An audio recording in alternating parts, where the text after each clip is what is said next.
आज की वीडियो उन लोगों के लिए बहुत ज़्यादा इन्फॉर्मेटिव होने वाली है जो लोग फॉरएवर बिजनेस में ग्रो नहीं कर पा रहे हैं या फिर अपनी टीम बिल्ड नहीं कर पा रहे हैं। इसका रीज़न कुछ भी हो सकता है कि वो जिस सिस्टम के साथ वर्क कर रहे हैं वो उन्हें समझ ना आ रहा हो, या फिर उनके जो अपलाइन है वो उन्हें सही से सपोर्ट ना कर पा रहे हों, या फिर वह खुद एक्टिव ना हो, या फिर उन्हें टीम भी सपोर्ट ना कर पा रही हो। इसका रीज़न कुछ भी हो सकता है।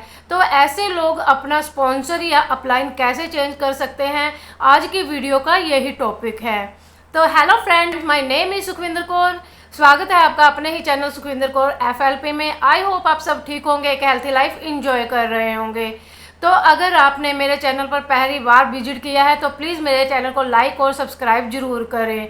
मैं आपके लिए फॉरएवर के रिलेटेड ऐसे ही ऑथेंटिक वीडियो लेकर आती रहती हूँ, तो एक सब्सक्राइब और लाइक करना तो बनता है। तो आगे हम वीडियो स्टार्ट करते हैं।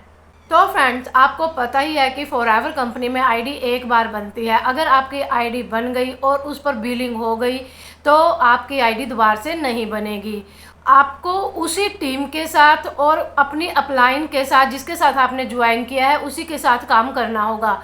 बट अगर आप इस बिजनेस में ग्रो नहीं कर रहे हैं तो आपको कंपनी एक चांस देती है रीस्पॉन्सरिंग का, अपना स्पॉन्सर चेंज करने का, लेकिन उसके भी कुछ टर्म और कंडीशन होती हैं। तो कंपनी आपको एक और चांस देती है स्पॉन्सर चेंज करने का, यानी कि रीस्पॉन्सरिंग करने का। बट इसमें भी कुछ टर्म और कंडीशन है। ऐसा नहीं है कि आपने आज ज्वाइन किया है और आप 1-2 महीने के बाद अपना अपलाइन चेंज कर लें। तो फ्रेंड्स, अपलाइन चेंज करने के भी कुछ रूल एंड रेगुलेशन होते हैं जो मैं आपको आगे वीडियो में शेयर करूंगी कि आप किस किस सिचुएशन में आप अपना अपलाइन चेंज कर सकते हैं। यहाँ पे 2 सिचुएशन बनती हैं। एक तो जब आपने 2CC कर लिया, दूसरी जब आपने 2CC नहीं किया। मतलब जब आपने 2CC नहीं किया यानी कि अभी आप प्रेफर कस्टमर लेवल पर हो, आपने अभी 1000, 2000, 5000, 8000 या 10,000 की बिलिंग की है, लेकिन अभी आपने 2CC नहीं किया।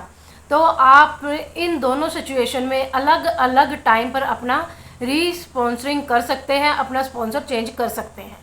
तो अब सबसे पहले बात करते हैं कि यदि आपने अभी 2CC नहीं किया तो आप इसमें अपना स्पॉन्सर कैसे चेंज कर सकते हैं। तो अगर आपने अभी 2CC नहीं किया यानी कि अभी आप प्रेफर कस्टमर लेवल पर हो, अभी आपने 2000, 5000, 8000, 10,000 की बिलिंग की है, लेकिन अपनी आईडी पर 2CC कंप्लीट नहीं किया है, तो आप 6 महीने तक इनएक्टिव रहकर, यानी अपनी आईडी पर 6 महीने तक इनएक्टिव रहकर अपना स्पॉन्सर चेंज कर सकते हैं। यानी अगर आप अभी प्रेफर कस्टमर पर हो और आपने थोड़ी ही बिलिंग की है, यानी कि 5000, 6000, 8000, 10,000 की बिलिंग की है, अभी आपने 2CC नहीं किया है, तो आप 6 महीने इनएक्टिव रहकर अपना स्पॉन्सर चेंज कर सकते हैं। इनएक्टिव रहने का मतलब है कि जब से आपने बिलिंग की है तब से लेकर अगले 6 महीने तक आप अपनी आईडी से कोई प्रोडक्ट परचेज नहीं करेंगे और किसी भी बिजनेस पार्टनर को अपने साथ ज्वाइन नहीं करवाएंगे। अगर आपने इस 6 महीने के अंदर प्रोडक्ट परचेज किए तो आपको उस बिलिंग के टाइम से लेकर नेक्स्ट 6 महीने तक वेट करना होगा अपना स्पॉन्सर चेंज करने के लिए। अब हम एक एग्जाम्पल के थ्रू समझते हैं। मान लो कि आपने 1 जनवरी को फॉरएवर कंपनी में ज्वाइनिंग की और आपने वहाँ पर कुछ बिलिंग कर दी, यानी कि 2000 की, 5000 की, 6000 की बिलिंग कर दी। तो अगर अब आप अपना स्पॉन्सर चेंज करना चाहते हैं तो आपको 30 जून तक, यानी कि 6 महीने तक आपको अपनी आईडी पर टोटली इनएक्टिव रहना है। ना आपने वहाँ से कोई प्रोडक्ट खरीदना है, ना ही आपने कोई बिजनेस पार्टनर को ज्वाइन करवाना है। जब आप टोटली इनएक्टिव रहेंगे तो कंपनी आपको एलिजिबल कर देगी स्पॉन्सर चेंज करने के लिए। बट अगर आपने 1 जनवरी को आईडी बनाई और आपने 1-2 महीने छोड़कर कुछ प्रोडक्ट परचेज कर लिए, यानी कि मार्च अप्रैल में या फिर मई में आपने कुछ प्रोडक्ट परचेज कर लिए, तो आपको उस डेट से, जिस डेट को आपने बिलिंग की है, प्रोडक्ट परचेज किए हैं, उससे अगले 6 महीने तक वेट करना होगा रीस्पॉन्सरिंग करने का, अपना स्पॉन्सर चेंज करने का। सेकंड सिचुएशन यह बनती है कि मान लो आपने 2cc कर लिया है और अब आप अपना स्पॉन्सर चेंज करना चाहते हैं, तो आपको अपनी आईडी पर 12 मंथ के लिए यानी 1 साल के लिए इनएक्टिव रहना होगा, तब जाकर आप रीस्पॉन्सरिंग के लिए एलिजिबल होंगे।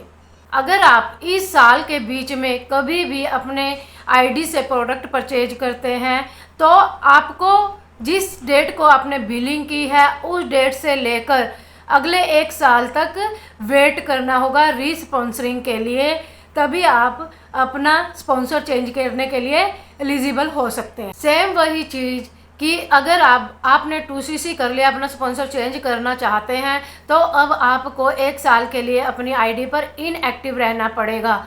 यानी कि अब आपको 1 साल के लिए अपनी आईडी से कोई प्रोडक्ट परचेज नहीं करना और किसी भी पर्सन को अपने डाउन में ज्वाइन नहीं करवाना। अगर आप इन दोनों क्राइटेरिया को फिलअप करते हैं तो आप 1 साल के बाद अपना स्पॉन्सर चेंज करने के लिए एलिजिबल हो जाते हैं।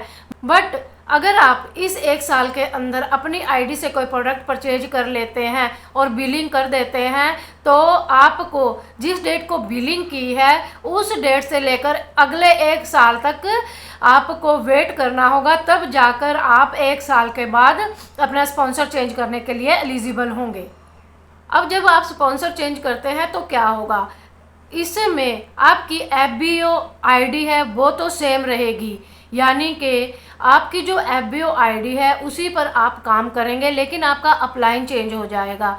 आप दोबारा से आईडी क्रिएट नहीं कर सकते, यानी सेम डॉक्यूमेंट से आप दूसरी आईडी नहीं बना सकते, क्योंकि यह कंपनी की नज़र में इलीगल है। आप सेम डॉक्यूमेंट से दूसरी आईडी क्रिएट नहीं कर सकते। आईडी आपकी वही चलेगी, लेकिन आपका अपलाइन चेंज हो जाएगा। दूसरी चीज़, अगर आपने वहाँ पर कोई टीम बनाई है, अपने डाउन में कुछ पर्सन को लेकर आए हैं, बिजनेस पार्टनर को बिजनेस में ज्वाइन करवाया है, तो वो बिजनेस पार्टनर आप इस टीम में नहीं लेकर आ सकते, क्योंकि आपने स्पॉन्सर चेंज कर लिया है, अपनी अपलाइन चेंज कर ली है। तो जो आपके बिजनेस पार्टनर थे वो पर्सन आपके जो अपलाइन एक्टिव अपलाइन है उनके डाउन में चले जाएंगे, वो उनके डाउन में काम करेंगे, क्योंकि आपने अपना स्पॉन्सर चेंज कर लिया है। तो फ्रेंड्स, आज की वीडियो यहीं तक। आई होप आपको इस वीडियो से कुछ ना कुछ नॉलेज ज़रूर मिली होगी। यह वीडियो आपके लिए इन्फॉर्मेटिव रही होगी। अगर आपको यह वीडियो अच्छी लगी है तो प्लीज़ जाते जाते मेरे चैनल को लाइक और सब्सक्राइब ज़रूर कर देना। बेल आइकन का बटन ज़रूर हिट करना, ताकि मेरी आने वाली सभी इन्फॉर्मेटिव वीडियो आप तक पहुंचती रहें। अब मिलते हैं हम किसी नए टॉपिक के साथ एक नई वीडियो में। तब तक के लिए बाय बाय, टेक केयर।